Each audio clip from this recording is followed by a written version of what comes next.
please come to order?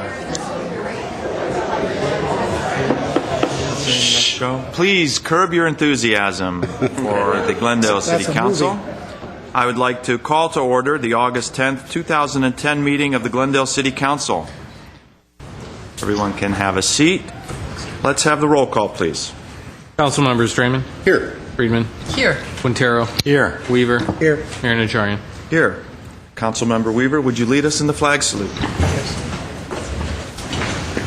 Please join with me in our flag salute. I pledge allegiance to the flag of the United States of America and to the republic for which it stands, one nation, under God, indivisible, with liberty and justice for all. Please remain standing for the invocation. 65 years ago this week, the imperial forces of Japan surrendered to the United States, ending the last remaining theater of conflict in the Second World War. The moment the news was announced is best represented by an image memorialized by a Life magazine photo depicting a sailor kissing a nurse in Times Square in New York. Tonight we pray for the people who were involved in that conflict, whether they were abroad serving in the armed forces or at home working in factories and steel mills and laboratories and research facilities, from California to New Mexico and to New York. We pray in gratitude that our nation never forgets the price paid by those who never returned home, or that we ever diminish the contributions of the many at home who waited for loved ones, saved, recycled, bought war bonds, and were united in the resolve to be victorious. We pray and give thanks for the gifts we've received because of their sacrifices since. Amen.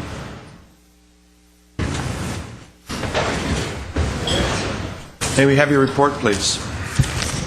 The agenda for the August 10, 2010 regular meeting of the Glendale City Council was posted on Thursday, August 5, 2010 on the bulletin board outside City Hall. Thank you. The next item? Next item is presentation on appointments, and at 3A is the agenda preview for the meetings of August 17, 2010. Ms. Beers. Mr. Mayor, members of the City Council, for August 17th for the Glendale Housing Authority at 2:30, we have one business agenda item. Director of Community Redevelopment and Housing. This is regarding Section 8 Management Assessment Program, self-certification for fiscal year 2009-2010. For the Glendale Redevelopment Agency, we have no business agenda items. For the Glendale City Council meeting, commencing at 6 p.m., we have a number of consent items. General Manager of Glendale Water and Power, contract amendment for Haynes Building Service, furnishing all labor, equipment, and materials for custodial cleaning services for Glendale Water and Power. Chief of Police, this is regarding the State of California Office of Traffic Safety Grant Program for pedestrian education, speed, and distracted driving enforcement. Under ordinances, we have two items. Urgency ordinance amending certain sections to the Glendale Municipal Code pertaining to remedies for municipal code violations, and ordinance extending the moratorium on the establishment of medical marijuana dispensaries.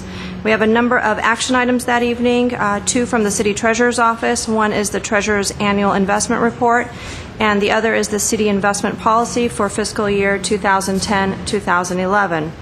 Director of Community Planning and Public Works, potential code amendment, zone change, and general plan amendment related to the South Brand Boulevard specific plan area, as well as suspension of new preferential parking designations. General Manager of Glendale Water and Power, professional state strategic planning, legislative representation, and advocacy services. City Manager, designation of a voting delegate and alternates for the League of California Cities annual conference, which is held September 15th through 17th of this year. Director of Human Resources, this is the MOU, Memorandum of Understanding, between the City of Glendale and the Glendale Management Association. We have a hearing that evening. Director of Public Works, this is regarding the 2010 Congestion Management Program self-certification process. That concludes my report, Mr. Mayor. Thank you very much. Let's move on to the next item. 3B is proclamation designating Friday, August 13, 2010 as Art Day. Councilman Draymond, I'm going to hand you the proclamation, and I will be reading it. And Rebecca Mate should be coming up. There she is. The proclamation reads as follows. Whereas, since 1998, the second Friday in August has been dedicated to the arts. Artists of all disciplines have been celebrated at festivals, libraries, art gift-giving, families doing art together and greeting card exchanges in Glendale and at locations in North and South America, Europe, and Asia. And whereas art uplifts the people of the world, whether through paintings, plays, poems, stories, or songs, all nations benefit by celebrating and supporting the boundless creativity of artists. And whereas Art Day is a day for helping artists all over the world by purchasing their work or just letting them know you appreciate what they do. And whereas the arts play a vital role in the creation and enhancement of culture, and Art Day symbolizes a milestone in the validation and recognition of the arts in the city of Glendale, setting a great example for other cities to follow. And whereas Glendale is the home of Art Day, a holiday dedicated to scientific advancements, enlightenments, knowledge, creativity, imagination, cultural interchanges, and dreams that come from cultures rich in the arts.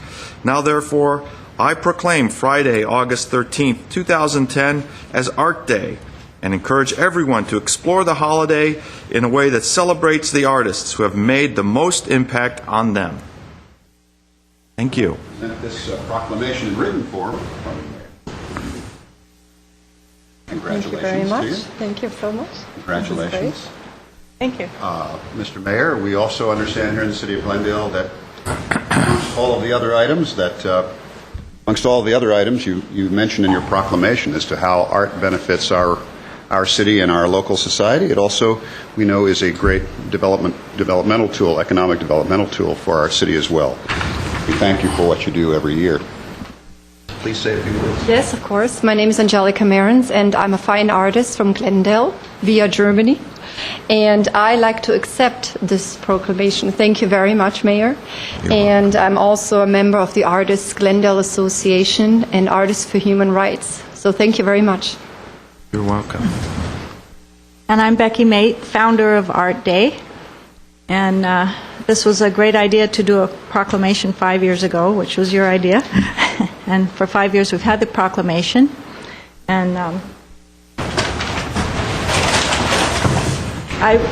I'm accepting it on behalf of all the artists in the world because this year there's a few pieces of art that I received from around the world via a call for art in celebration of Art Day via artistsforbetterworld.org. And besides getting local ones, I've gotten art from Dallas, Texas, St. Louis, Missouri, Devon, England, a city in Colombia, Izmir, Turkey. It just expands out from here. This is the focal point, being the home of Art Day. And as usual, I'm going to have my art and chocolate party open to the public. It's potluck, and it's on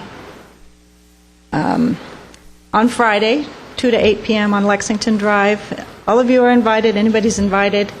It's between Glendale Avenue and Verdugo. And I'm not a professional artist, but in honor of Art Day, I've painted a few paintings, which I'll give you a sneak preview of. We'll just pass them all the way around. Art Day at the Alex. Art Day at the train station. Art Day at City Hall with a monument to Art Day. And Art Day at the barn. And one of the things that we'll be having at Art Day is it's an art and chocolate party featuring kurtosh, which is a Hungarian pastry, roll-up pastry, from a little kiosk in the Americana. And just in case the mayor can't go, I'm going to give him one to try it out.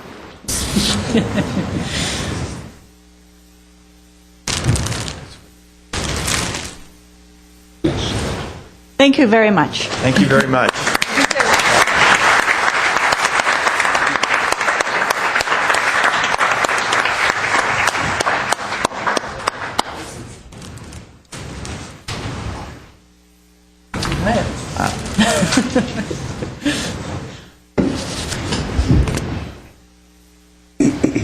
Thank you. Mr. Kasakian, what's the next item?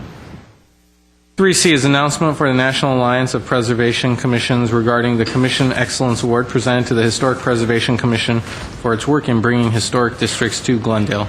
Will Mr. Platt come forward? Good evening, council members and staff. Jay Platt, representing some really exciting news about our Historic Preservation Commission. There's a little known in your world, but well known in my world group called the National Alliance of Preservation Commissions. And they sponsor conferences, information exchange, educational work, tours. And they recently honored Glendale by giving our Historic Preservation Commission an award, the 2010 Commission Excellence Award. And this was specifically for best practices in protection, meaning how to best protect historic resources. And this is an award that's shared by many people, not just our current commission, who we have represented up here, but commissioners who worked over the last 6 to 7, 8 years making historic districts work in Glendale. After we had a setback in 2003 with the Cumberland Heights District, we realized that people didn't really understand what was going to happen if their neighborhood became a historic district. They didn't have a process that really made it clear how this was going to work. So the Historic Preservation Commission took the lead, but also worked with an advisory committee, worked with the Glendale Historical Society and other local residents and citizens to kind of pull together and figure out how are we going to make this work. They came together and created a set of design guidelines that we're using right now in our 3 designated districts, and they also helped develop a new ordinance that brought a lot of public input into the process of developing and designating historic districts. So now we have what is a nationally recognized system for creating historic districts, and so far, so good. They're working really well. So we were really excited that Glendale was honored by this group, which usually focuses on East Coast and down south, and there's not a lot of attention to the West. And when I went to a conference a few years ago, I was the only person from California. So the fact that we got this honor, I think, was pretty exciting. We just had a little celebration, a little reunion of our advisory committee and former commissioners. Everyone applaud who's here?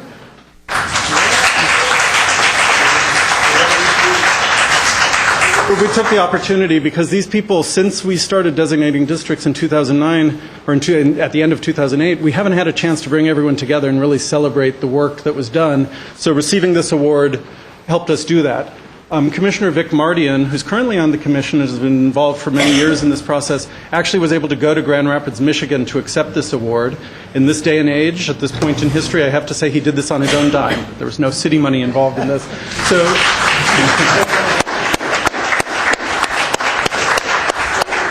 Commissioner Mardian just wanted to share his experience in Grand Rapids, and then the current chair of the commission, Ruben Amirian, wanted to share the names of everyone who's been involved in this work. So, Okay. here you go. I let the chair speak first. Thank you. Good afternoon, Honorable Mayor Najarian and Honorable Council members. It is with distinct pleasure that I will be reading the names of the people who were involved in the commissions as well as preparing the guidelines. The names goes as follows.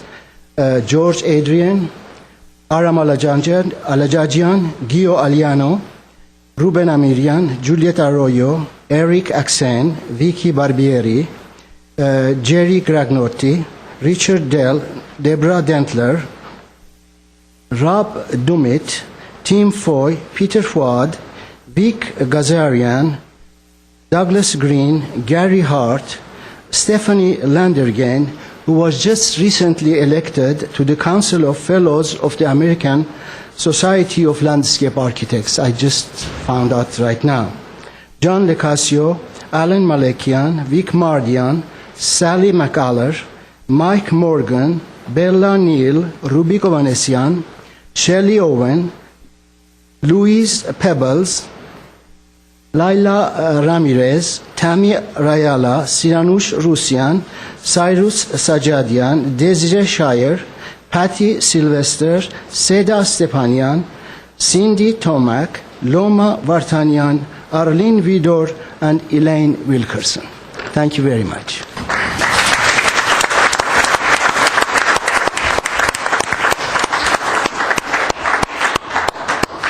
Thank you very much. I just want to mention a few things. It was an honor and a privilege to accept this award on behalf of City of Glendale and the Historic Commission.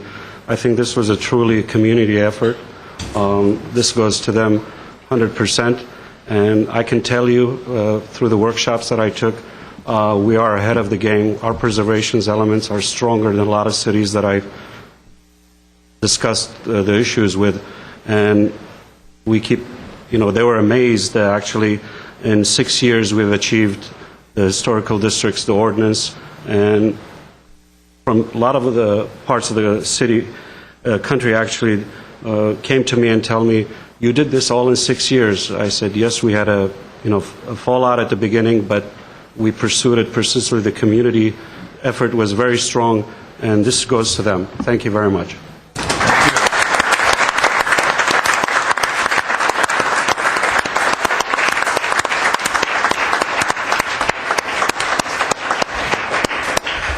Congratulations for all your hard work and perseverance, and despite the fallout in 2003, I guess. Yeah, I just want to thank everyone who's here this evening, and I shook a lot of hands on the way in, but it was a long and difficult process, and 6 years, is that all? It seemed like 12, but anyway, we did succeed. It's a great ordinance. As we know, all the different neighborhoods are beginning to organize to go through the process, and it's more than just the people that are here this evening. There's lots of other people out in the neighborhoods who are very, very interested in historic districts, and quite often I'm approached and thanked for what we've finally accomplished. So I'm looking forward to working with all the neighborhood groups and going in this direction. It makes a lot of sense, not just a historic value, but it makes a lot of economic sense also. Thank you. Okay, the next item, please. 3D is Mayor's commendation to Glendale AYSO team. Okay, will the AYSO team come forward? U16 boys. Come on up. Hence.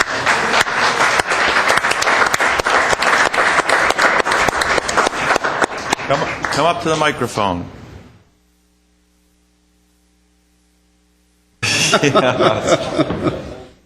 Okay. Well, let's get some of the coaches up front too. I know you're Spread over. You're so quiet. I haven't seen these AYSO coaches so quiet in years. Spread over, guys. But you have to come and see us during the games. Okay. Move over to the window more. Let me read the commendation. And this is for the AYSO Region 88, Glendale La Crescenta U16 boys team. And on behalf of the Glendale City Council, I congratulate you and your coaches for finishing in first place in the 2010 AYSO National Games in Wellington, Florida. Your dedication and hard work have paid off, and we're very proud to have your outstanding team representing our city.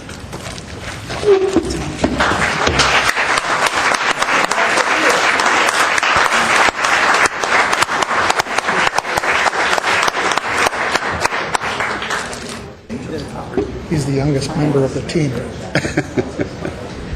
Thank you very much.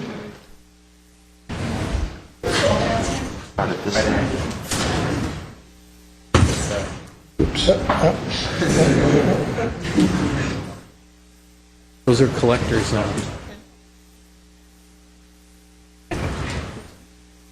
You need pictures, you can come up here. Cameras, come on up. A little better. Come on, cameras, up here. Up here.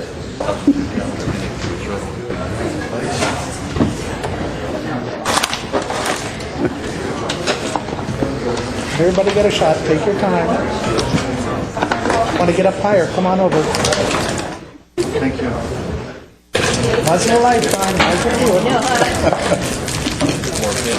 your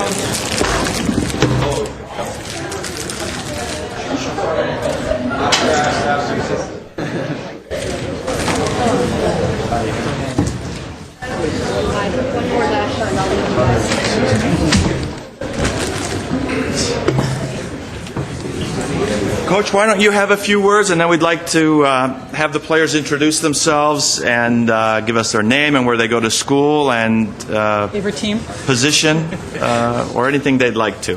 All right.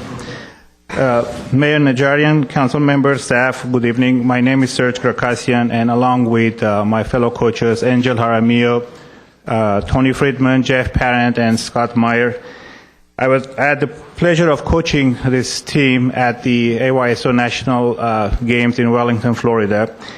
First, on behalf of the players, parents, and our organization, AYSO Region 88, I would like to thank you for the opportunity to be here tonight and to be able to introduce the players to you. A quick recap. Games they started on July, actually 8 until 11th. We had 8 games. The festivities started on the 4th of July, including the opening ceremony and so forth. As I mentioned, we had 8 games. We played in extremely hot and humid conditions, as you warned us when we were here about 2 months ago. The team finished first, as you mentioned, and it's the first team from Glendale ever to winning the championship at the AYSO National Games. I also need to emphasize that beside our successful result, the players demonstrated sportsmanship, and they represented the city well and with pride, and we all were very proud of them. So thank you again, and I also would like to express our appreciation to the community members who helped us a lot with our fundraising efforts. So thank you again, and I would like to introduce the players, but I think they can come and do it themselves. So go ahead, guys.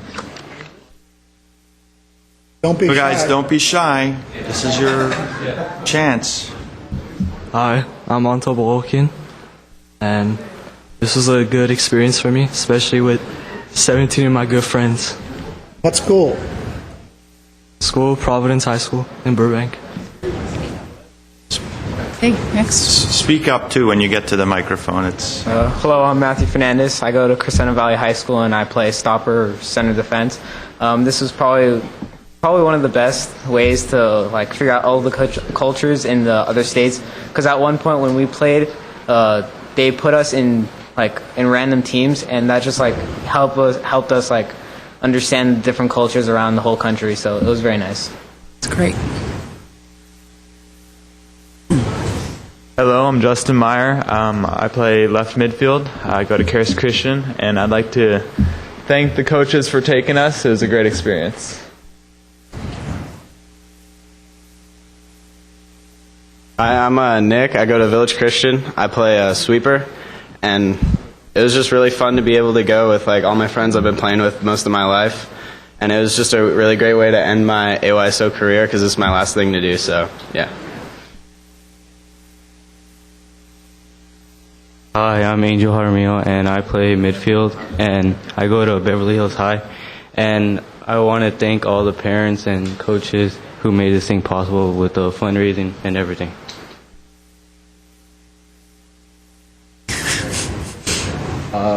My name is Luis Lopez Jr. I go to Hoover High. I play forward, and I'd just like to say to the coaches, thank you for everything, and I've had fun playing with them. Yeah.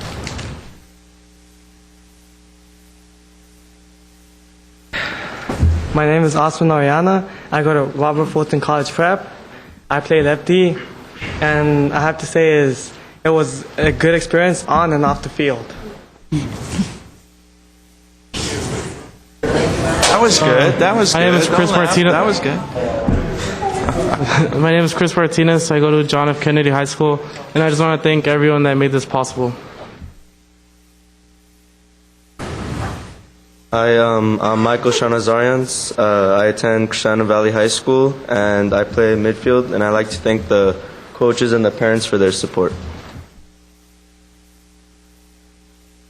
Hi, I'm Alan Grakosian. I go to Glendale High School. I play mid.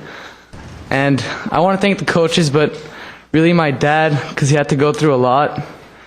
So, especially with me and my brother and most of the players on the team. So, yeah, thank you.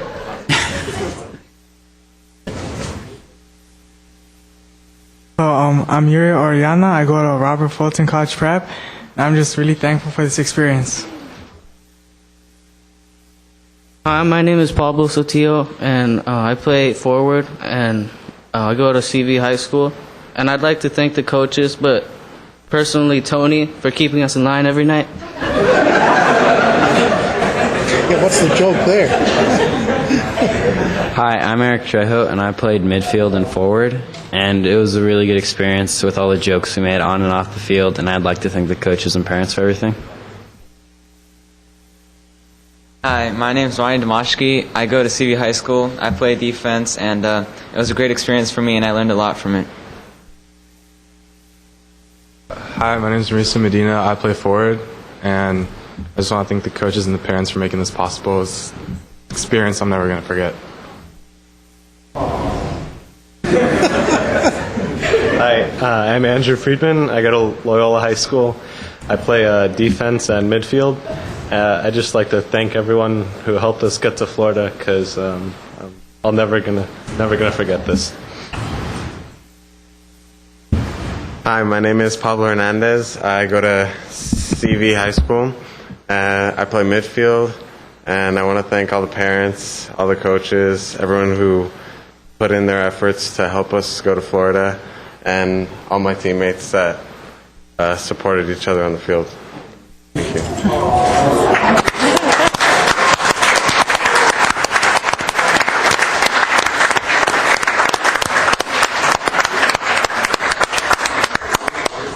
Thank you so much for playing hard and coming in first place, but also it's important that you represented the city, the entire city of Glendale out there in the nationwide tournament. So thank you all very much, and we're very proud of you all.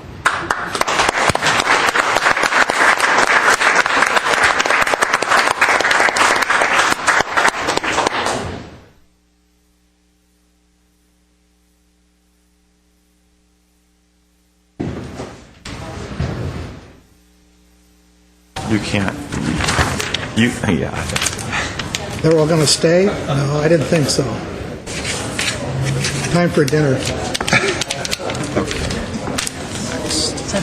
Mr. Well, let's wait just a moment.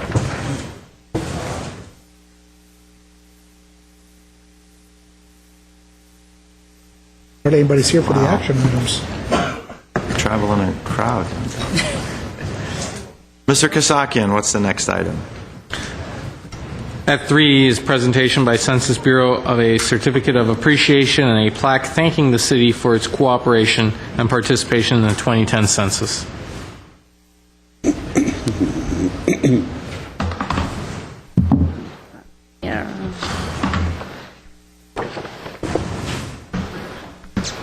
Mayor Najarian, City Council members, and city officials, it's really a privilege for me to be here today after near 2 years of hard work together for the count of 2010 census. So I'm here today on behalf of the Census Bureau to present you with a letter from our regional director, Jamie Christie, and a certificate from headquarters from Director of U.S. Census Bureau, Robert Groves, and of course a plaque on behalf of the Census Bureau for the wonderful work that our Complete Count Committee has done by head of course, Mr. Hamilton, who worked very hard starting 2009 with us to make sure that we do have a complete count in Glendale. And one of the exciting things happened that all the hard-to-count areas in Glendale that was identified from 2000 actually almost didn't consider hard-to-count this time around, because I did get a call from higher-up management saying that from a congressman's office it was acknowledged, how come this can be a hard-to-count area where at this point we already had a 94% rate, counted rate. So they asked me all the wonderful stuff we have done to kind of send it to them for them to implement in 2020, and this was the only area in the entire region. So we have to give us a hand for that.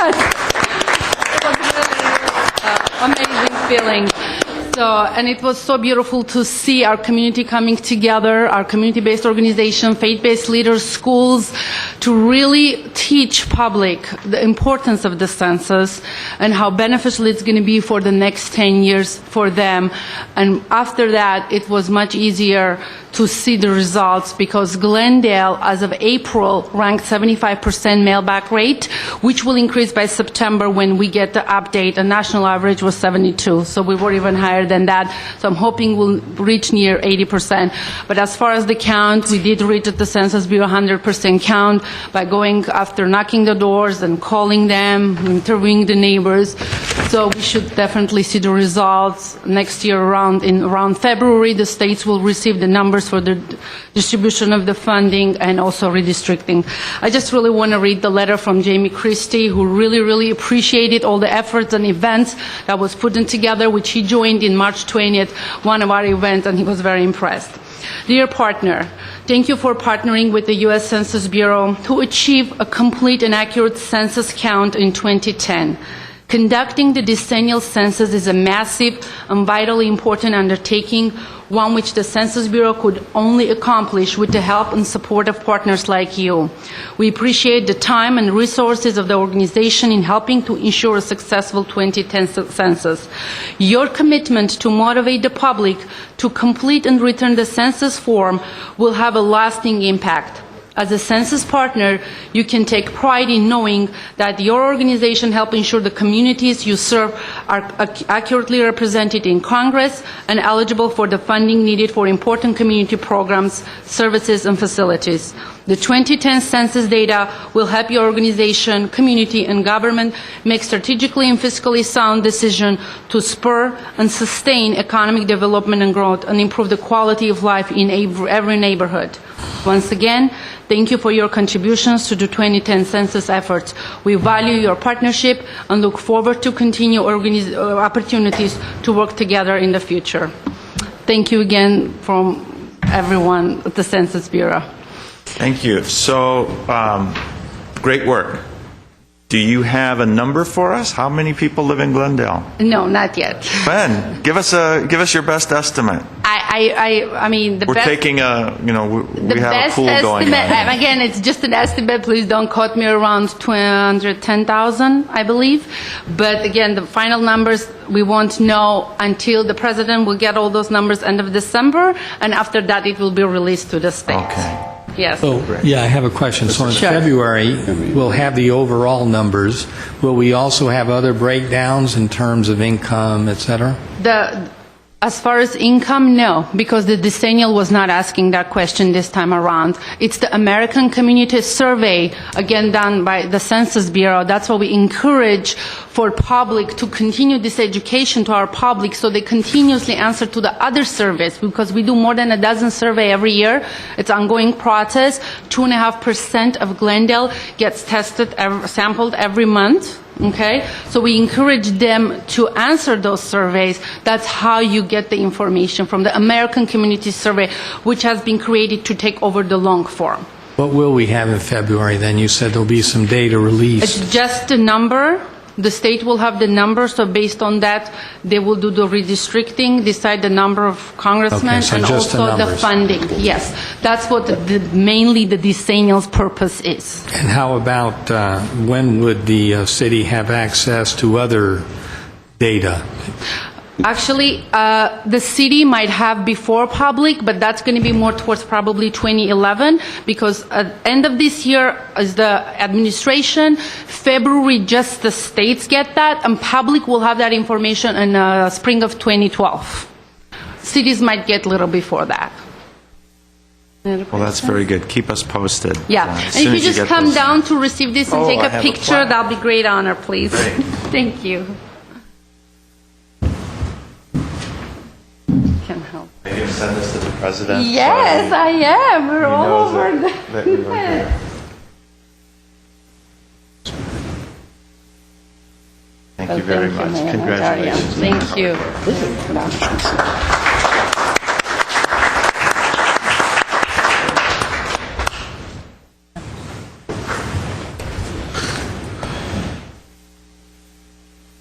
And the next item, Mr. Mayor and Council, there's one last-minute addition to the announcements, and that's one regarding military banners. Myrna Stanley.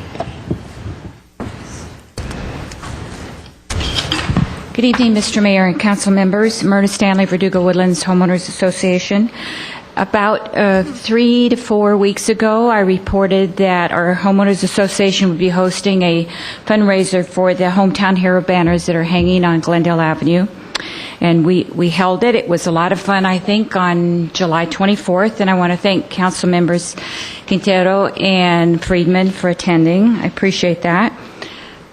We wanted to thank the Glendale Police Officers Association for their donation. And I want to give a special big shout out to the Chevy Chase Estates Homeowners Association, who came up front and center in the very beginning and donated $1,000. So this is an envelope with $5,000 towards the banners. And with that, I just want to remind you to support our military and honor our veterans. Thank you. Great. Mr. Quintero, why don't you pick up those funds for the city? Don't let Mr. Kasakian hold it too long. We don't know where it might end up. I'm just kidding, Mr. Thank you very much. That is great. And this is an ongoing program, and details are available. Was it in the City Views? I just saw a publication come out, or was it my gas bill?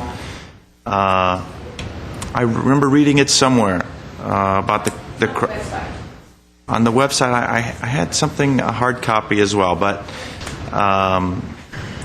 this is a project spurred by Ms. Stanley and others who eventually formed the committee.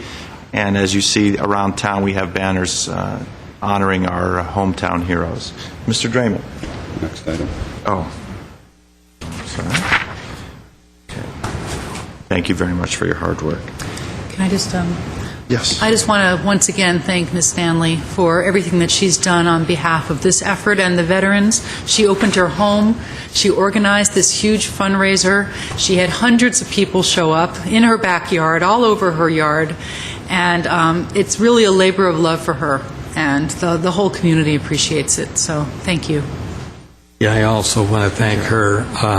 It was a very moving event because the parents of some of the young people that are over there actually spoke, including the sisters of Corporal Flores, who was killed, whose name was put on the wall. So it was a very moving event, in addition to being well attended and planned and so forth.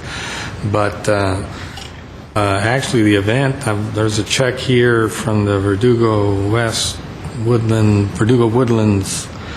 There's a check for $3,878, and then another total of 19 checks for $1,100. So quite a bit of money was raised. And I want to thank you and the committee of one, or committee of five, whoever, or committee of 10, whoever helped you put the event together. Thank you. Next item, please. Item number 4 on the agenda, City Council and staff comments. Okay, Mr. Draymond. Thank you, Mr. Mayor. I have 3 items. The first, I just wanted to talk about the official grand opening of the Adult Recreation Center on Saturday morning. Just terrific. I saw you, Mr. Mayor, there, and you spoke to the crowd, as did Mr. Weaver and Mr. Quintero and myself. What a terrific facility. What a beautiful facility. If you haven't been, take the opportunity to go and at least take a look at the facilities. It is remarkable.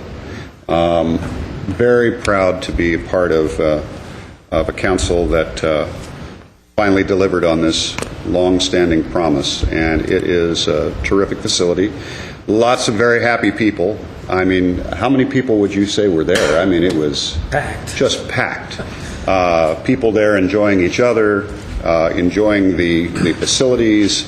What a great morning that was. And I just couldn't be happier about a public facility getting lots and lots of use. And so I just wanted to mention that.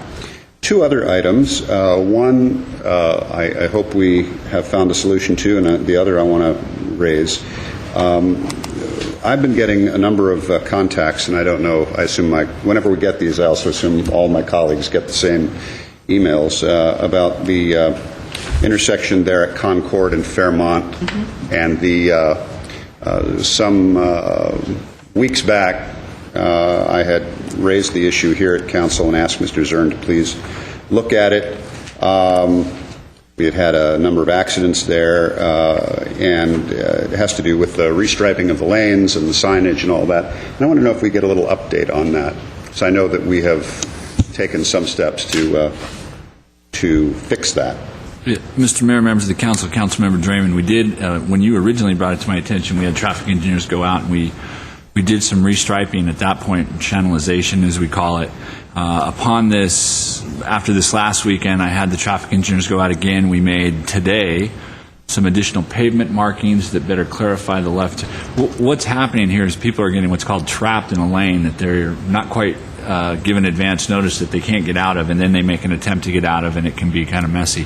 So we've got the additional pavement markings put in, and the signage is being fabricated as we speak, so you'll get a much clearer, hopefully a much clearer indication of what's coming up ahead of you, so you can make a decision whether or not you want to stay in that lane or get out of that lane much sooner and in a much safer manner. And hopefully not end up on Mr. Takis's front lawn or front porch. That's correct. Okay. The other issue, and my last issue, also Mr. Zern, relates to hoping that we can finally one day get some equal success with that. And I want to refer you back to the continuing problem up in Emerald Isle. We had made some attempts to mitigate the problem with people blowing through the stop signs there along that stretch, Kirkham and those other streets, as well as the speeding and so on that's going on there. And I know you have tried to bring our city resources to that issue. But over the weekend, I received more phone calls that we're basically back to the same old, same old. And it brings us back to something that I know all of us agonize with here on the dais. As a matter of fact, from time to time, we have people that come to the dais about the issue. We don't have the resources to park a police officer at every intersection where there's a problem. So what can we do? Short of putting speed bumps and speed humps and speed lumps on every single block everywhere in our city, what do we do? The particular challenge that came in was, is there no one at the city who has the expertise to do something about this?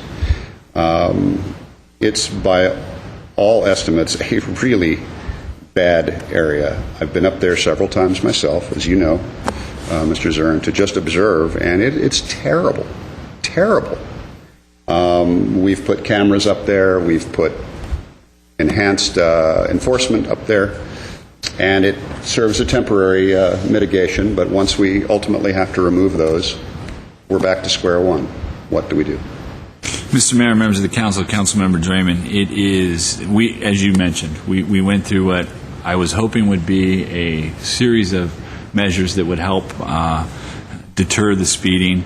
It's an interesting area. We put traffic counts out there. Actually had one of our traffic counters stolen while it was out there. And we had cameras, as you mentioned. We've put police out there. We've put police cars out there. But now we need to come back, and we'll be meeting with the police department to go over what the results of our efforts were, and then look at, as you said, what's next. This doesn't appear to be a long-term solution. It's a very, very short-term solution as long as somebody's there. The traffic counters and the cameras, people got they were aware of those, and they did correct some of their behavior, but as soon as those are gone, they just go back. So the next step is looking at something, there's an interesting area with topography and such that speed humps may not be the answer, but we'll look at signalization and all the other options that are available to us from engineering control measures and see what we can do. I want to request an agendized item if someone on the council will join me in this, and that is this, and I turn to the city attorney.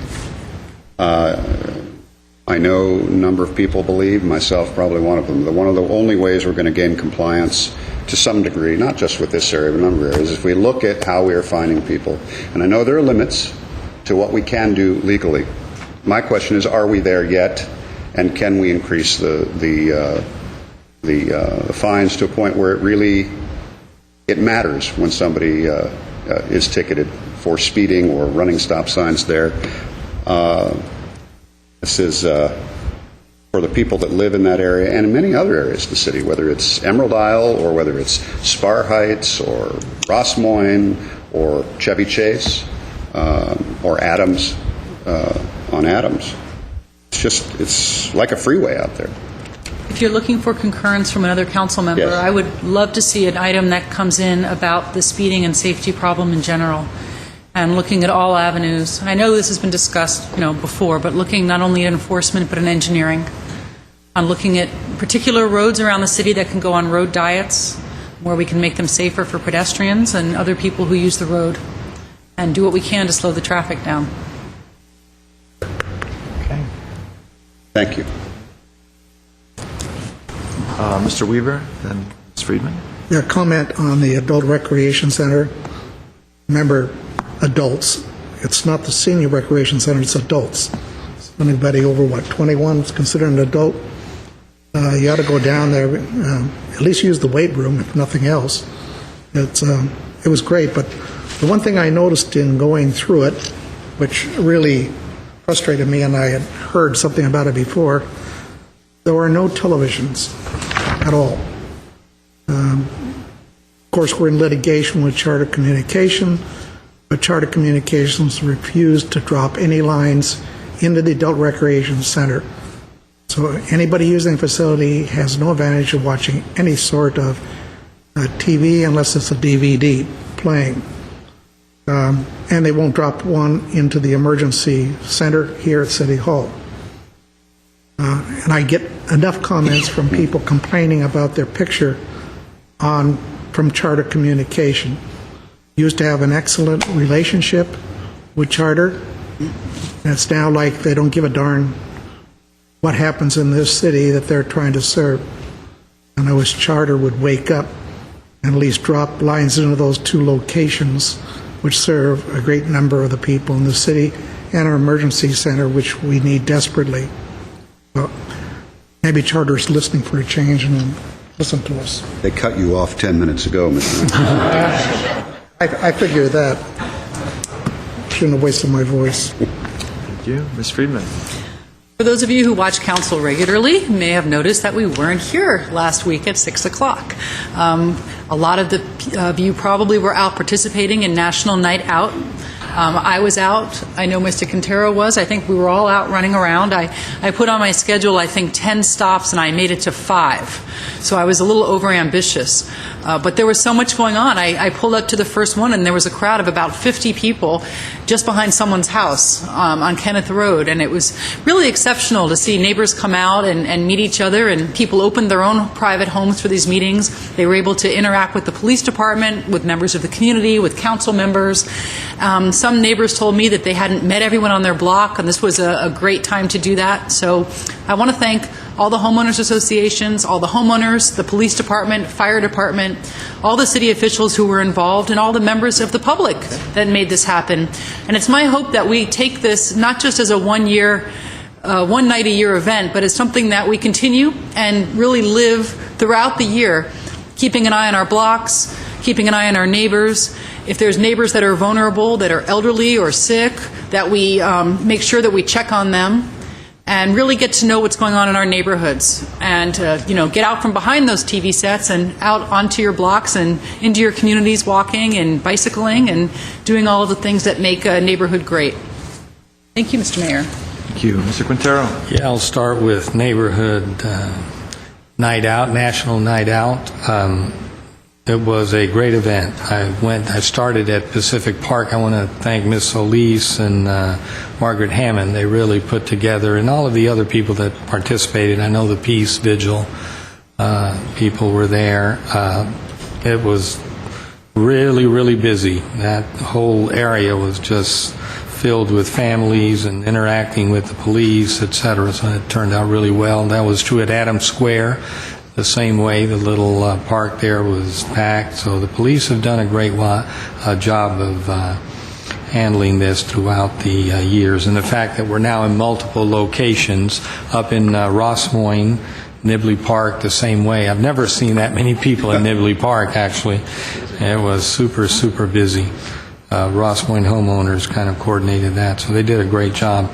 Then the Adult Recreation Center, even more impressive inside than it is outside. All of the different meeting rooms, the billiard room, the weight room, and I think that's going to really get some usage in the coming years. And as we extend the green, as you face east, You're looking at some green, but we're going to really be extending that green, including punching through to Brand Boulevard when we do our paseo there.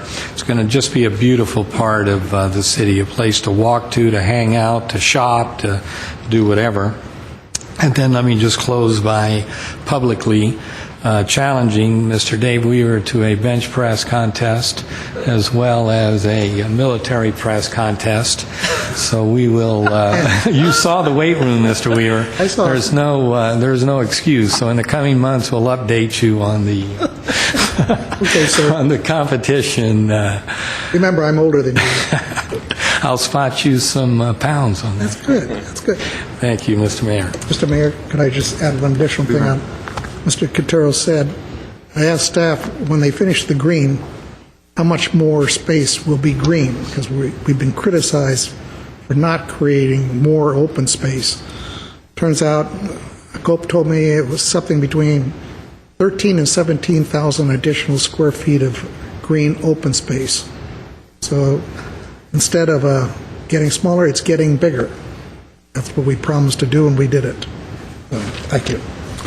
Thank you. I have a couple items. National Night Out was a lot of fun. I'd like to thank everyone and Sergeant Gilkerson, I think, who was one of the coordinators of all those events. The city fire department and police department and other staff were spread across the city in the 20-some locations that we had. And I know that my colleagues were out also at some. We met at some of them, and some locations we were the only ones there. I was at Pacific Park, and then moved on to College Hills, and then to Montecito Park, right at the very tail end. It was a lot of fun. I thank my colleagues for agreeing to put off the meeting in the evening and move it forward, as well as staff and everyone else who made that happening. And it was a chance for the homeowners and neighbors to get together and meet each other. And there were various levels of food and refreshments served, but the important thing is that everyone was out together. Something that went on with little fanfare on Thursday of the last week was the dedication of the Chevy Chase 986 reservoir.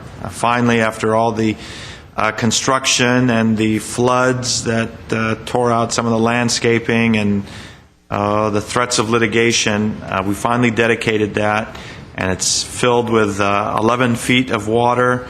And I don't know how many million gallons that is. Mr. Starbird and I went down there, and it certainly is an awesome sight to see that reservoir filled and hear the water sloshing and see that that's the water that we're going to be drinking. The ARC was great. I have had a few comments that I'd just like to pass on. The seniors would like some additional covering on some of the lower tables, the picnic tables. The lattice, they say, isn't quite beating out the sun.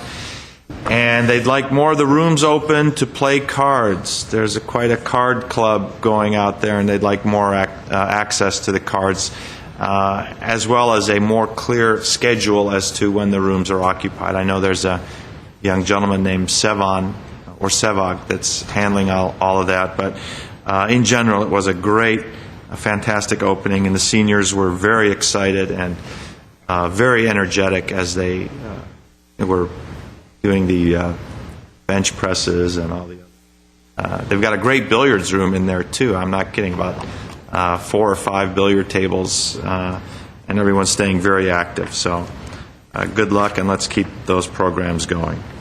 Mr. Draymond. Mr. Mayor, were you saying that you and the city manager were down inside the reservoir during Shark Week? Is that what you said? No. And we drink that water, sir? Wasn't Shark Week. They made sure we weren't too close to the actual water supply. We never touched the water. Oh, so you were not out down in the water. Okay. Right. It's 14 million, by the way. 14 million gallons. You know what? We have to let the public know it's the adult recreation center, but in fact there are meeting rooms there. There's in the evening, I assume it's going to be open for different associations. Full-fledged Oh, absolutely. kitchen. So forth. So it really, it's just another venue for Glendale organizations, for nonprofits to get together. When not unused, the different rooms and facilities are available for rent. That's beautiful. So although we did lose some tennis courts, and I hate that the tennis players had to move on and maybe have their games disrupted or interrupted, I think the smile on those seniors and those adults' faces certainly makes up for some of the frowns and unhappy looks we got when we decided to go forward with that design. Thank you. Let's move. Anything from staff? Okay. Let's move on, Mr. Kasakian. Next item on the agenda is the consent items, including the minutes, and the following are routine and may be acted upon by one motion. Any member of the council or the audience requesting separate consideration may do so by making such request before motion is proposed. Card was submitted for item 5C. I have an item for 5C. Would someone like to move? Yes, I'll move the remainder of the consent calendar. Second. Is there a second? Roll call, please. Council members: Draymond? Yes. Friedman? Yes. Quintero? Yes. Weaver? Aye. Mayor Najarian? Yes. 5C, please. 5C is General Manager of Glendale Water and Power regarding bidding results for the verification, testing, and repair of Glendale Water and Power fiber optics communication cables, spec number 3421. At C1 is motion awarding a construction contract to the lowest responsible bidder, Volt Telecommunications Group, Inc., in an amount not to exceed $172,500, including contingency, authorizing city manager to execute annual contracts for a total of 3 years, and rejecting other bid. I have a card from Mike Mohill.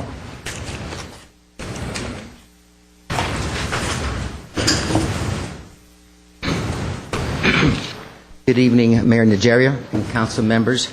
I'm happy that the Public Works Department is going ahead and doing all this bidding and getting our infrastructure taken care of, but I was a little bit troubled the other day when I read about Rock Haven. They're going to be sinking some water wells out there, and it's going to be costing about $700,000 is what they said in the news press, but I didn't see anybody out for bid. Is there a reason why there's no bidding for that? Mr. Mohill, we would love to answer those questions, but perhaps they're better made at the end of the agenda during the general 5 minutes. I thought I was looking at this item here about... Yeah, this is a specific costing. item for the GWP fiber optics communication cables. Well, it's kind of like related, the way I looked at it. I mean, it's a stretch. It's a little stretch. Okay. Judge Howard says, but we'll be sure to address that in the I'll move 5C1. during the closing comments. Second. Roll call, please. Council members: Draymond? Yes. Friedman? Yes. Quintero? Weaver? Aye. Mayor Najarian? Yes. Next item, please. Next item would be oral communications. Okay, this is the 3-minute section of oral communications where members of the public may address council on issues of general concern or special public events. The first speaker is Sean Bursell, followed by Gary Ackerman, or together, if I think you're related. Yeah, it's my twin. You can tell. I'm the tall one. Good evening, Mayor Najarian and members of the council. I'm Sean Bursell, Vice President of the Glendale Rose Float Association, and this is Gary Ackerman, President of the Rose Float Association. And we're here to announce that the Rose Float Association is going to have a fundraiser for the city's 2011 float in the Rose Parade.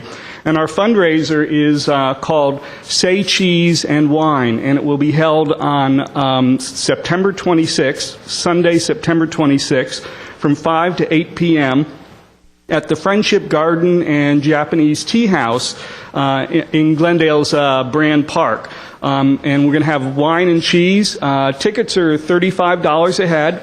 And we're also going to be doing raffles at this event, and most importantly, we're going to be auctioning off seats on the float to ride in the Rose Parade at this wine and cheese reception.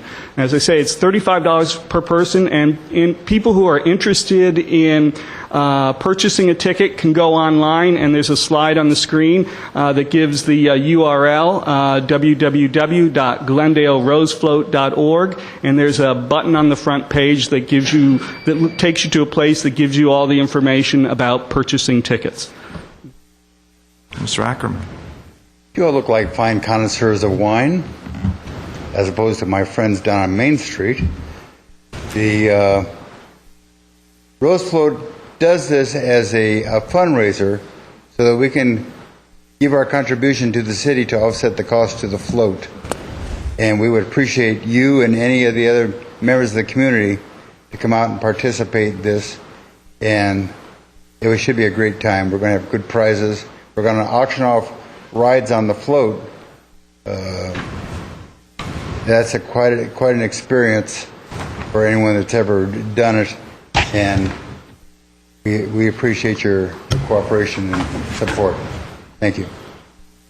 Thank you very much.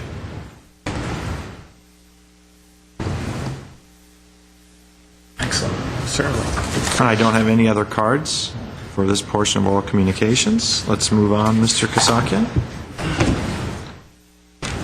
Next item at 7, adoption of ordinances, is 7A ordinance amending ordinance numbers 4042, 4247, 4753, 5076, 5211, 5373, 5439, and approving and adopting the 9th amendments to the amended redevelopment plan for the Central Glendale redevelopment project area. This was offered on July 27, 2010 by Councilmember Draymond. Mr. Draymond. Mr. Mayor, I'd like to move the item at 7A. Second. I have no cards. If there's no other discussion, we'll take roll.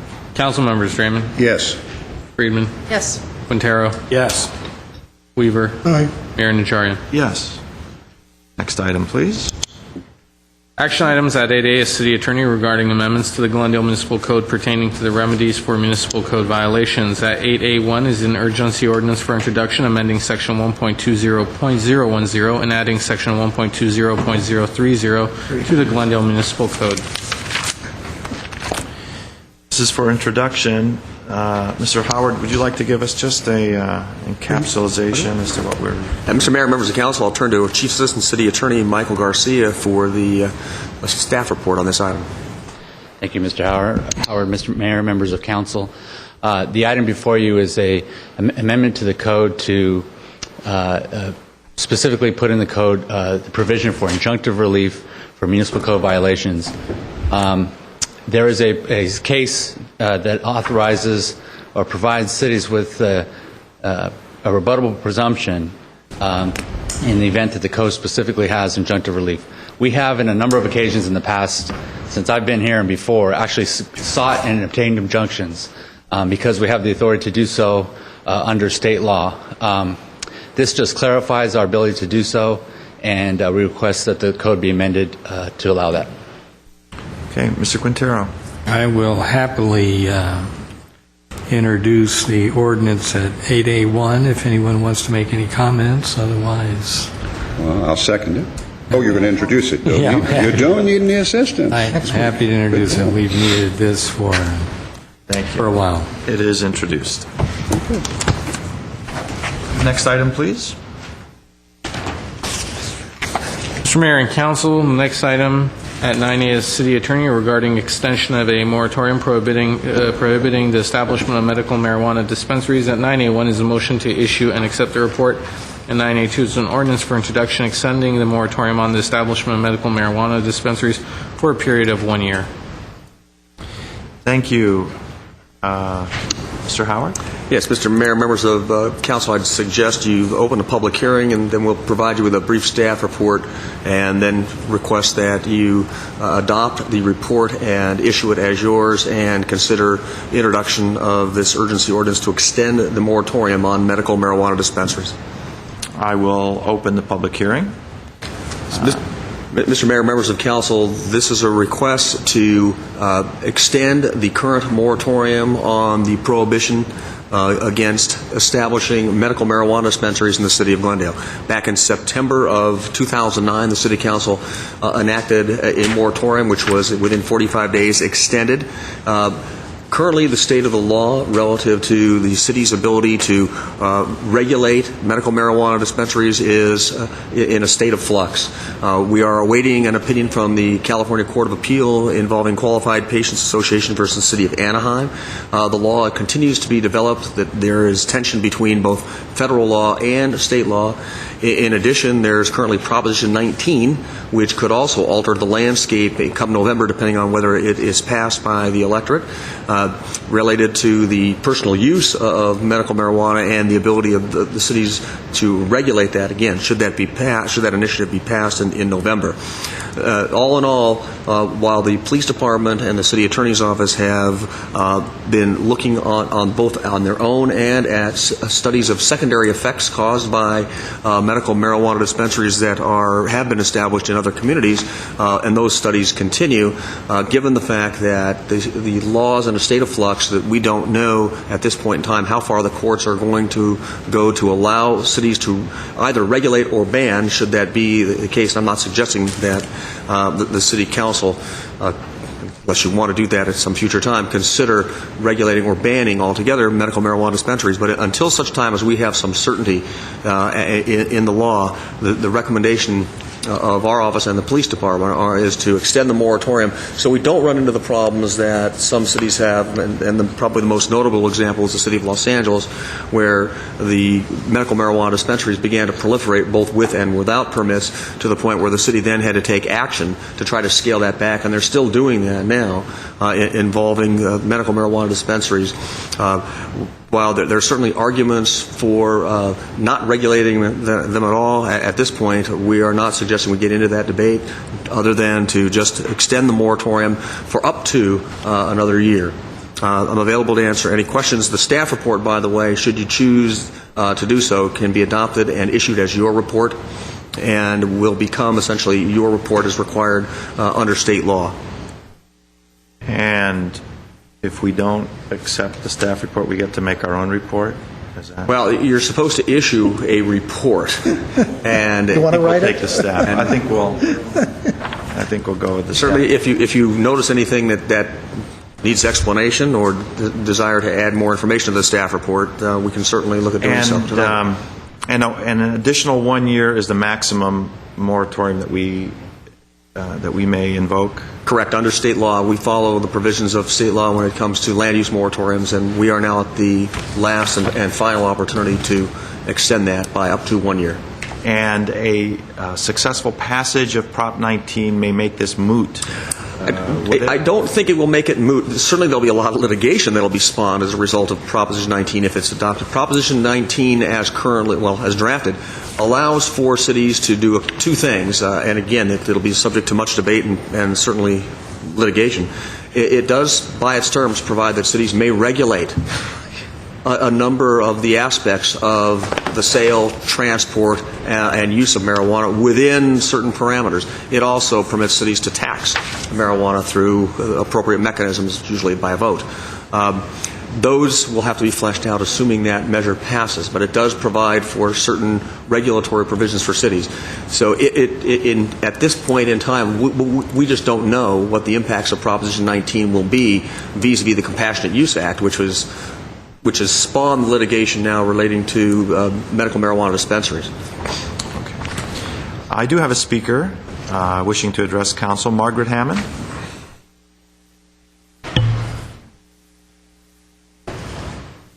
My name is Margaret Hammond, and I'm a citizen of the city. And good evening, Mayor, members of the council, staff. I am in favor of 9A2. I wish it could be permanent, but I guess that is not going to. That's going to come up for consideration or whatever. So I think that since we have gone in such a direction of banning normal or ordinary or unordinary, whatever you want to call it, smoking by ordinance, to have to put up with marijuana smoking would be horrendous. I can remember many years ago going to the bowl and where people were smoking marijuana and having to get up and leave. It was so bad. I mean, it made you ill. And I never got over that. And I thought, oh my gosh, I don't, want to ever have to experience that kind of thing again.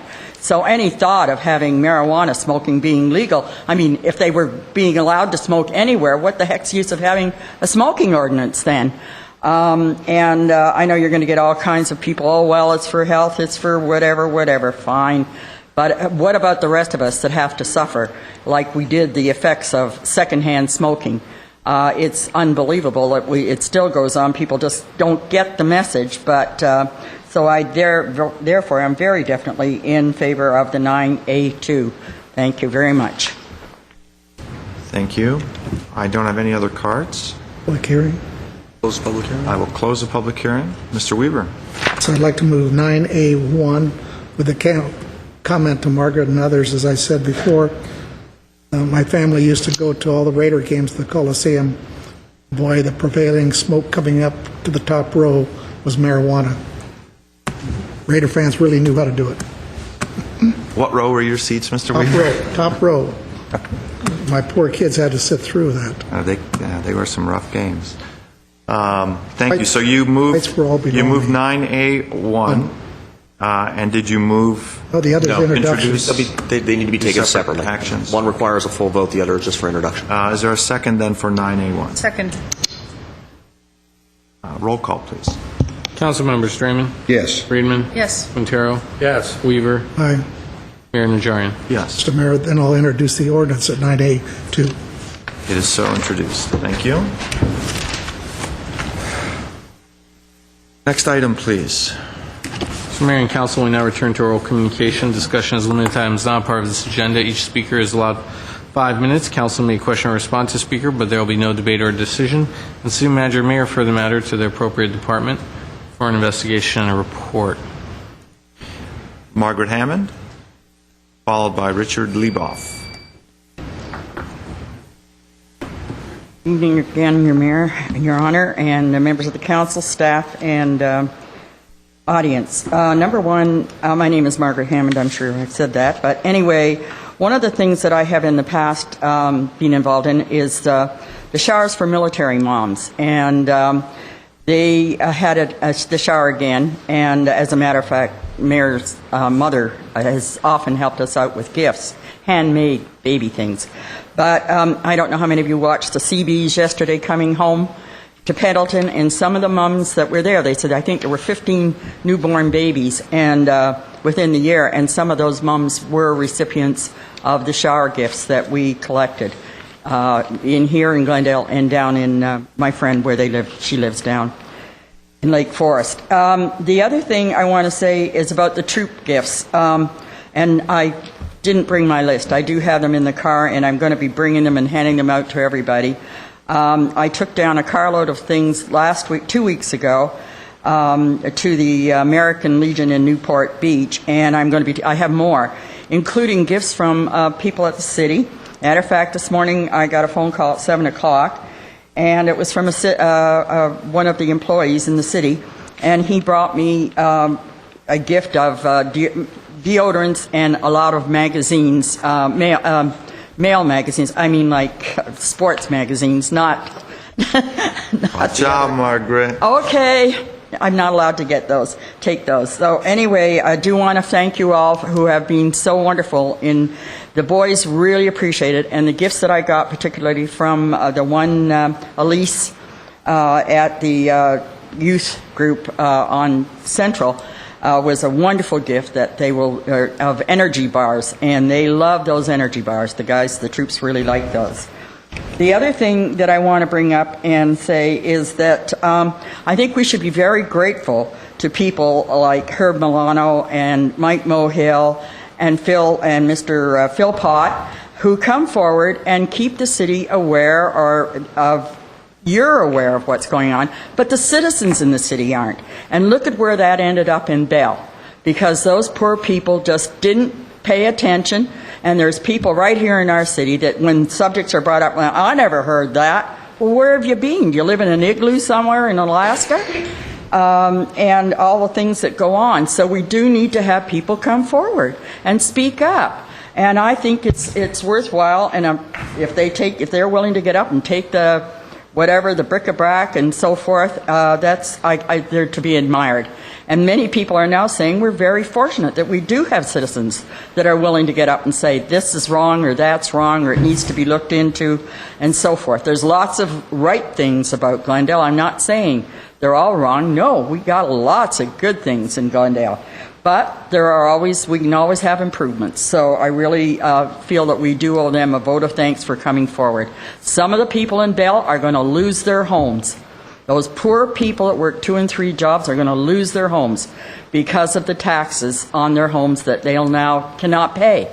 What with the debt that is incurred by their, whatever he was, city manager, which is horrible. Now, one of the things I'd like to know about is the liquor licenses. The Moonlight Cafe was granted a liquor license for beer and wine. There is already, and that's on the corner of Chevy Chase and Adams, and it's on the, southeast corner, whatever it is. I can never tell what it is. Southwest. Southwest. Across the street from that is a full-fledged liquor store, right across the street. On the other corner last week, it was granted another a CUP granting beer and wine to that one. So that means out of 3 corners, 3 of them all have liquor, beer, or wine. And what's on the 4th corner? Why, our little old library that caters to our children. I mean, here they are.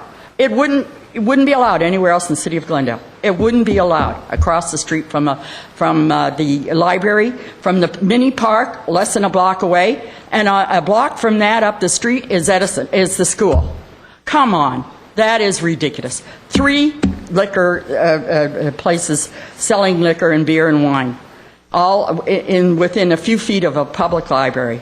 I just find it. I say, wouldn't be allowed anywhere else in Glendale, nowhere else. But they do it to us. And there it is. We fought it. We lost the battle. Yeah. It was wrong. We paid the money out, Adams Hill did, the group, to fight it, and we lost. Why? It isn't right, and that's all there is to it. Thank you very much. Thank you. Mr. Leboff. Good evening, Mayor Najarian, other esteemed council members, City Manager Starbird, City Attorney Howard, and other city staff. I am Richard Leboff, retired grants manager for the LAPD and a 31-year resident of Glendale, currently residing in the Brockmont Park area of our great jewel city. The reason I'm here this evening is that I am an FOB. No, that is not friend of Bill Clinton, but it is a friend of Bill Carabedian. The Carabedian family are the ones building the house at 1700 Valley View. Undoubtedly, all of you have heard of the travails that Bill and representatives of the city are going through regarding this property, plans for which were approved in November and December 2007, almost 3 years ago. If you drive north on Brand Boulevard, you can get glimpses of it and especially see the wood scaffolding of what is intended to be a tennis court. On a nice day, it makes what is a beautiful site rather blighted in its unfinished condition. I should give you a little background of my involvement. I have been watching this property be transformed over the past 2 years by frequently taking walks up that private part of Valley View Road. While at first I, like others, was concerned about the scope of the project and whether it was being properly permitted, I then met Abe, the construction manager, and was assured it was.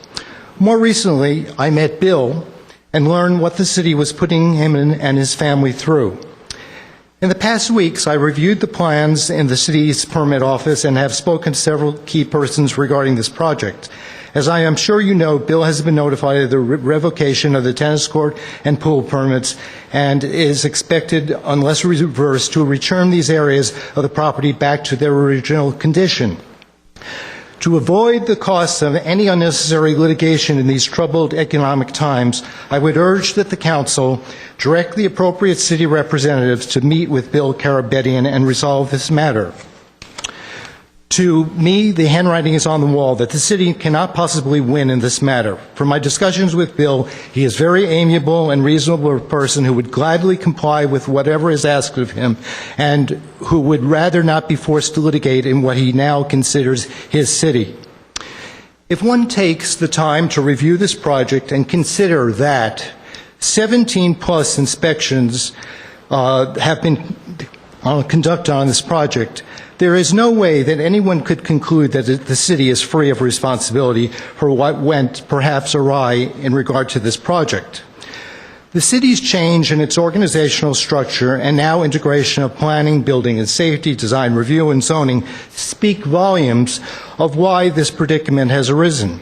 It is very clear that what the city is calling errors were made by the previous zoning administrator who incorrectly overturned the conditional use permit and design review conditions. Fortunate for the city that the person's duties have now been redefined and reassigned to planning staff. One can only hope that this will not reoccur in the future. We don't need other El Tovars. Bill and his family should not have to be the victims of the lack of appropriate oversights, also of inexperienced city staff who gave approval incorrectly. In addition, Bill and I have talked extensively about the project and areas in which his representatives may have been at fault or sidestepped proper city protocol. My reading of Bill is that he is amenable to going through the needed public noticing and approval process in hopefully an expedited manner, with full disclosure of questionable items to remedy this mess. However, the Council needs to be cognizant of the stage of this project and the mistakes or errors made by the city. Bill and his family should not be financially damaged. To hang up this project and not allow it to be completed in a timely manner benefits no one and tarnishes the reputation of our jewel city. Thank you. Thank you. Andre Roberti, followed by Mike Mohill.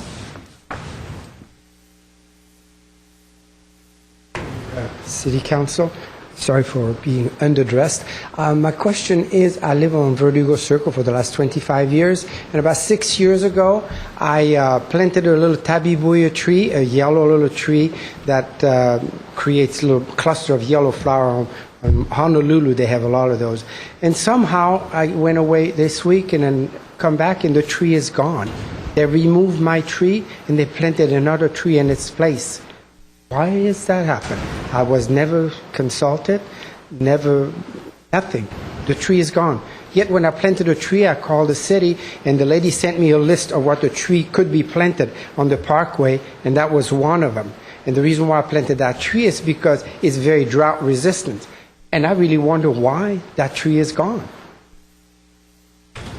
We can answer you after all the speakers have finished. Could he give his name for the record?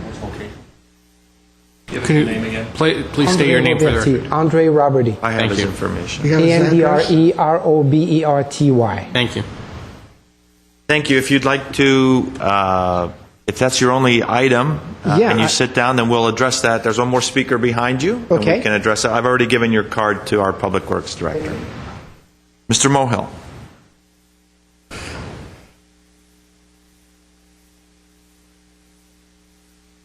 Thank you, Mr. Mayor. My name is Mike Mohill, city activist. Thank you, Margaret Hammond, for those kind words. Tonight, I'd like to start off by saying what a week that was. Vanguard Weekly, news service so often dismissed by this city council and staff, was behind the scene helping the good citizens of Bell clean up their corrupt government.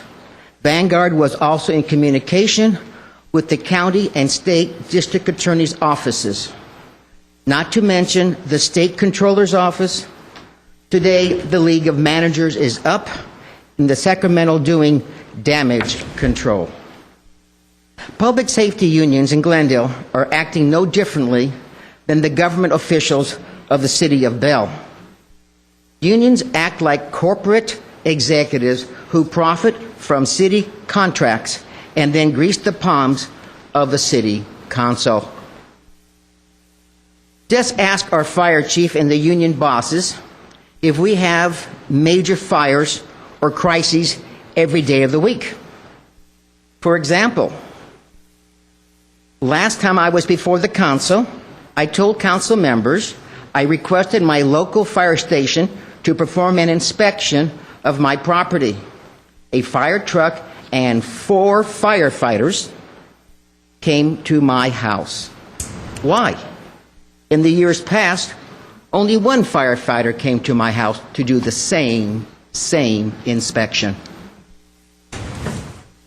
The Glendale Fire Department, in my opinion, needs to change its staffing model. Fire stations should be manned on demand rather than constant staffing. Having arbitrary constant 64 or 66 firefighters always on duty is a luxury the city can no longer afford. Managing by on demand lets our battalion commanders adjust the fire personnel based on need rather than someone else. The justification of the fire union and management uses these massive staffing costs are found in the guide the National Fire Protection Association produces. This organization recommends that 4 firefighters be staffed on engine and trucks companies because, it argues, 4 are safer than 3 firefighters. Contradicting that same claim, the Los Angeles County Fire Department, much larger than Glendale, may I say, and other fire departments in the region routinely staff with only 3 firefighters without any problems. Even though 90% of Glendale's emergency responses are medical, and 99% of these fire calls are minor or non-eventful, they can easily be managed by just 3 firefighters. The firefighters union seem to have secured their 4 people staffing due to the special relationship with council members. This council would rather reduce library and park services or delay needed street and road repairs than instruct our city manager to force the fire department to control runaway overtime that exceeds millions of dollars every year.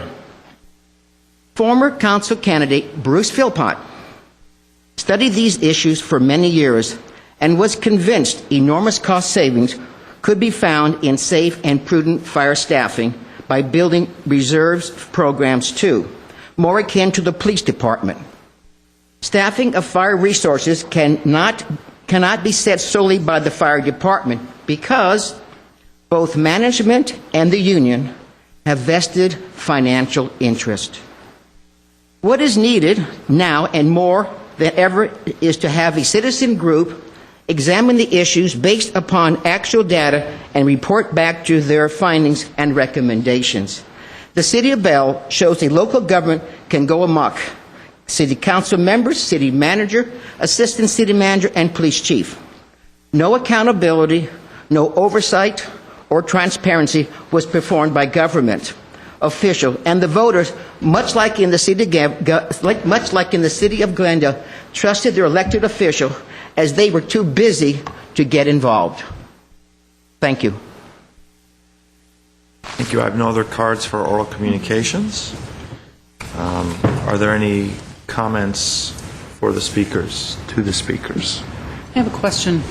I have a question for staff about the granting of liquor licenses.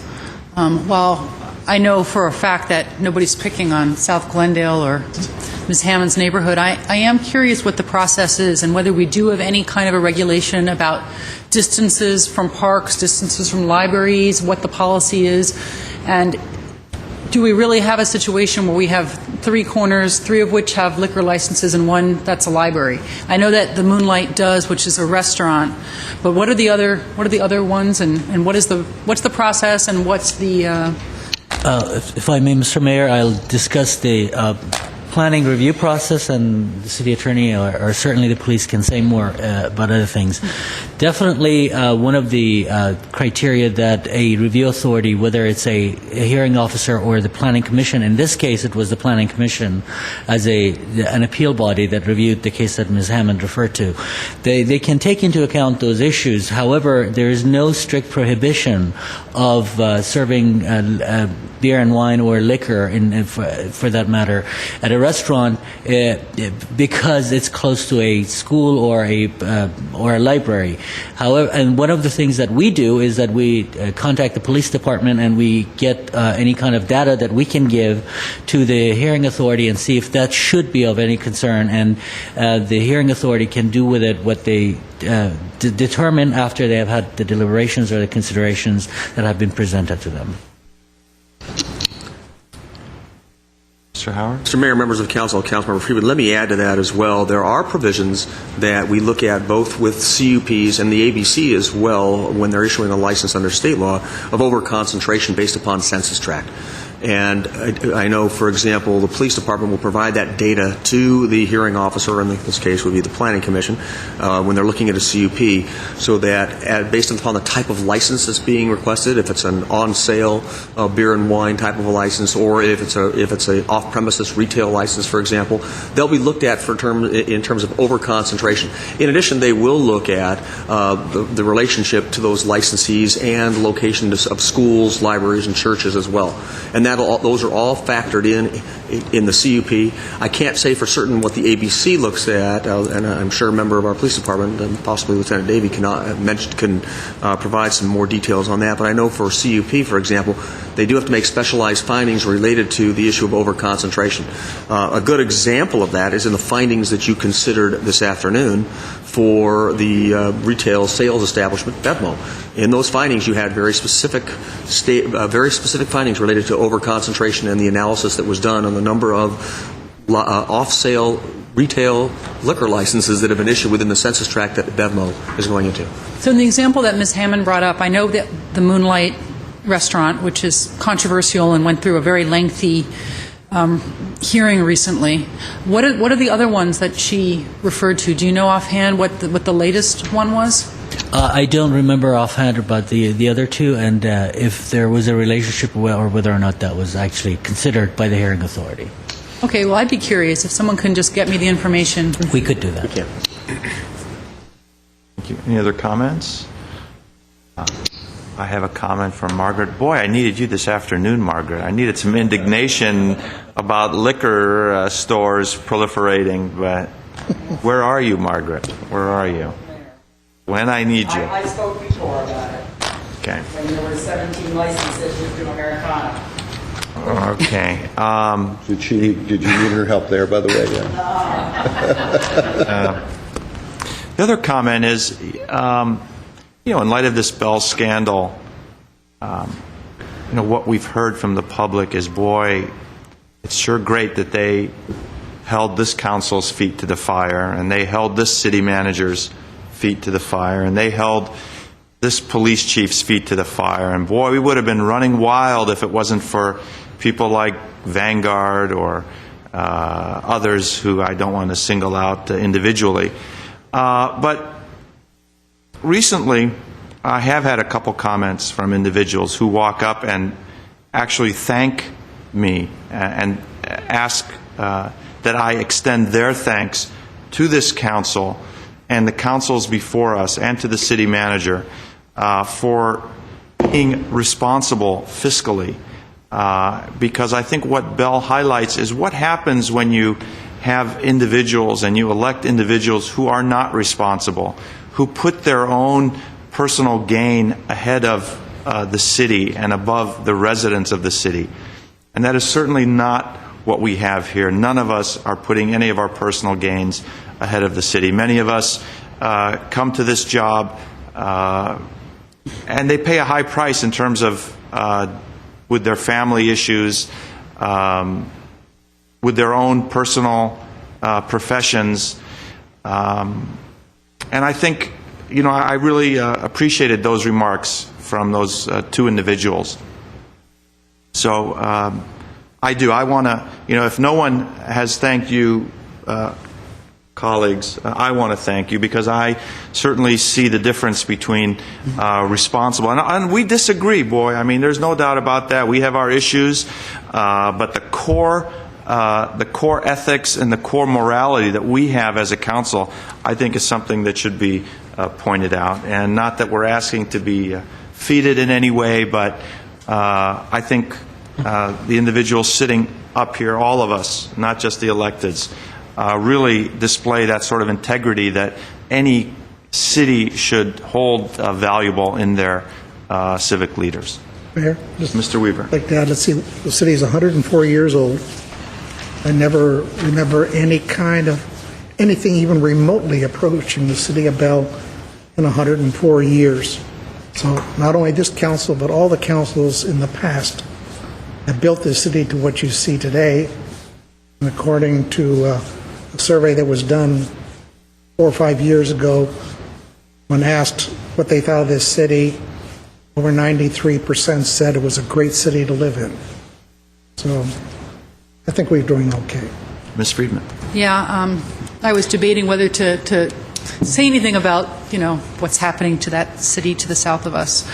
But I will say that I do find it incredible that some of the members of the public that come here a lot, sort of the regular council critics, and which, by the way, I think it's great that we have people who come. I wish more people did. I don't think that's a bad thing at all.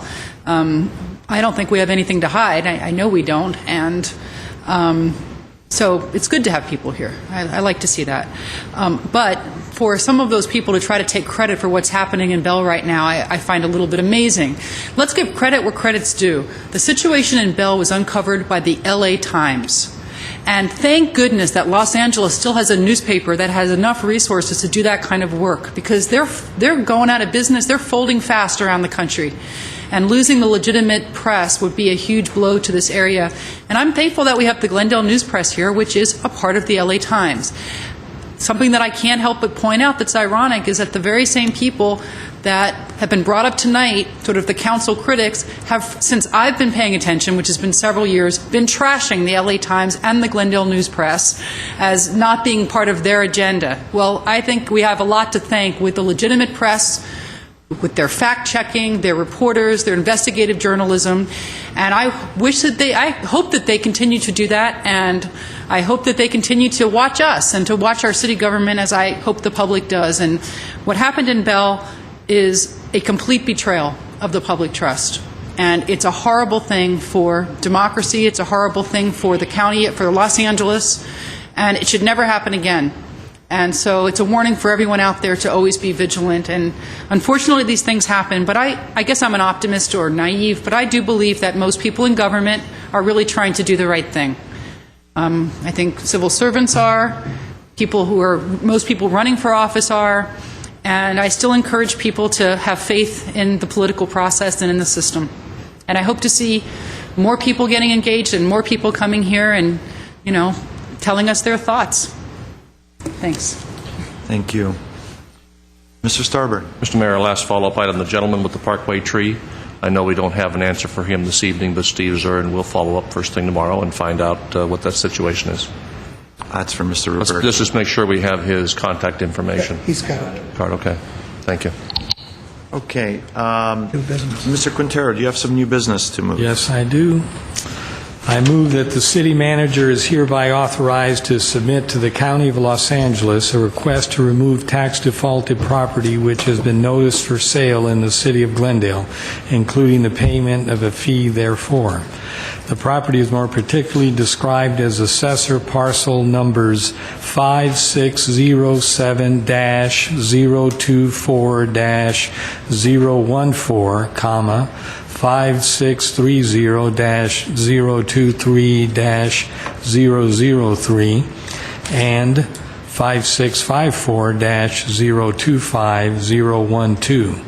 Further, it should be required by the county or the property not be redeemed by the owner or owners. The city manager is authorized to execute any and all documents necessary in preparation for securing title to the property in the name of the city of Glendale. Second. Roll call, please. Councilmember Strayman? Yes. Friedman? Yes. Quintero? Yes. Weaver. Aye. Mayor Najarian. Yes. Before we adjourn, before I take a motion to adjourn, I would request that upon the adjournment, that upon the motion, that we adjourn the. Let's adjourn the meeting this evening in the memory of Lynn Dahl, who was a Glendale resident who passed away at the age of 48 years old very suddenly. She was well known in the city and did some work for us in her role as a public relations consultant. She is survived by her husband and her 13-year-old daughter, and our thoughts and condolences are to her family. So moved. Second. We are adjourned.